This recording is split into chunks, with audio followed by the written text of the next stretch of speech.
ازيكم؟ معكم احمد ايجيبشن، والنهارده هاخدكم جولة معايا في سمكة القرش. هنعرف معلومات عنها ويلا بينا.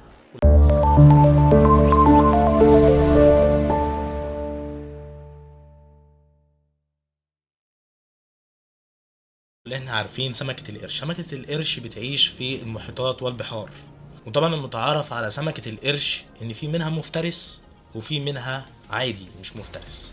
طبعا حياة سمكة القرش دي بتتراوح ما بين ال20 سنة وال30 سنة، يعني اخر اعمارهم ما بين ال20 وما بين ال30. وسرعة سمكة القرش بتوصل ل50 كيلو متر في الساعة. سمكة القرش مش اسرع سمكة في العالم، لكن في سمكة اسرع منها بالضعف وهي سمكة ابو شراع، واللي هي سرعتها بتوصل ل110 كيلو متر في الساعة.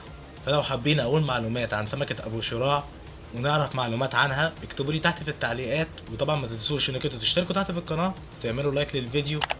ويلا بينا خلينا نكمل مع سمكة القرش. انا متعرف عن سمكة القرش ان هي عندها هيكل عظمي غضروفي.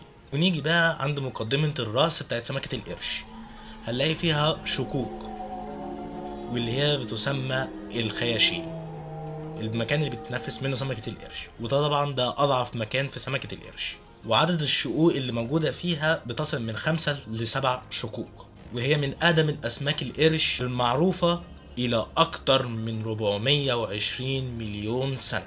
وسمكة القرش دي ليها منها 500 نوع، ومن ضمن أنواع سمكة القرش في سمكة القرش الشوكي، ودي أصغر سمكة قرش موجودة وطولها يبلغ 17 سنتي.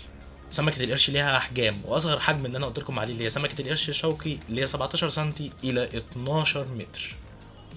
يعني أكبر سمكة قرش موجودة تصل طولها إلى 12 متر. طبعا الأسماك دي مش موجودة في أي حتة غير في المحيطات وفي البحار، وهي عايشة تحت المية بعمق 2000 متر.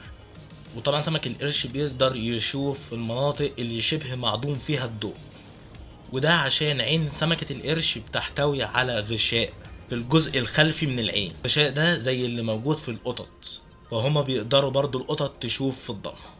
بس كده، واتمنى ان اكون فدتكم بالمعلومات. انا معكم احمد ايجيبشن، سلام.